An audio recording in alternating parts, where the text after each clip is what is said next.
ফাটাইয়া কান্দে সবাই বুক ফাটাইয়া কান্দে সবাই রাখতে কেহ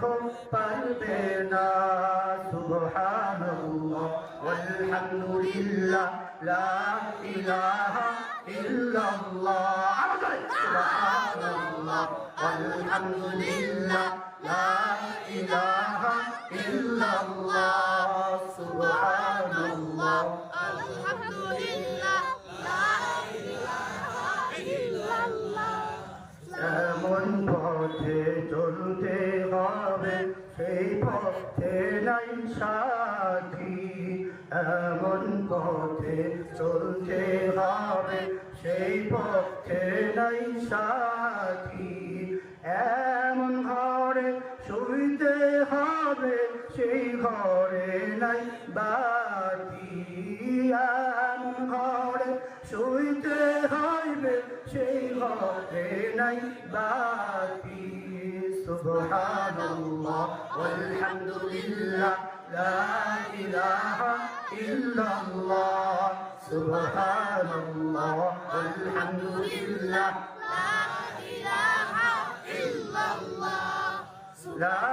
ইলাহা ইল্লাল্লাহ লা ইলাহা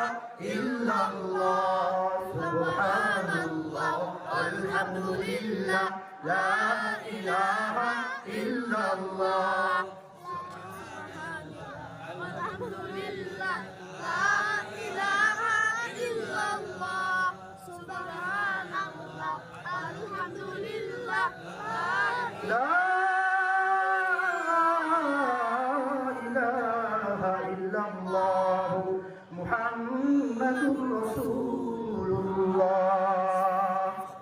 সবাই বলেন সাল্লাল্লাহু আলাইহি ওয়াসাল্লাম রব্বে কারীমের জিকির মধ্যে মজা আছে না নাই আল্লাহ তাআলার জিকিরের মধ্যে স্বাদ আছে না নাই আল্লাহ রাব্বুল আলামিন পয়গম্বরের মাধ্যমে জানায় দেন হে পয়গম্বর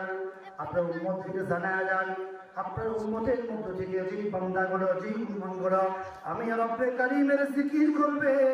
বেশি থেকে বেশি পরিমাণে জিকির করবে জিকিরের মাধ্যমে তাদের জিহ্বাগুলো তরুণতাজা রাখবে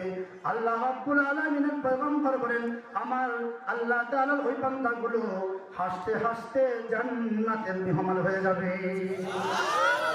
এই জন্য সকাল সন্ধ্যা একটু আল্লাহ তাআলার জিকির করবেন সকাল সন্ধ্যা একটু আল্লাহ তাআলার তাসবিহ জপবেন সকালবেলা 100 বার সুবহানাল্লাহ 100 বার আলহামদুলিল্লাহ 100 বার আল্লাহু আকবার 100 বার লা ইলাহা ইল্লাল্লাহ 100 বার আস্তাগফিরুল্লাহ 100 বার রাসূলের প্রতি দরুদ শরীফ সাল্লাল্লাহু আলাইহি ওয়াসাল্লাম অথবা ইয়া রাব্বি সাল্লি আলা সাইয়্যিদিনা মুহাম্মদ ইয়া রাব্বি সাল্লি আলা সাইয়্যিদিনা আহমদ ইয়া রাব্বি সাল্লি আলা সাইয়্যিদিনা আহমদ এই তাসবিহগুলো সকাল সন্ধ্যা আমল করবেন দেখবেন ভিতরে একটা প্রশান্তি আসবে হ্যাঁ আলা বিযিক্রিল্লাহি তাতমাইন্নুল কুলুব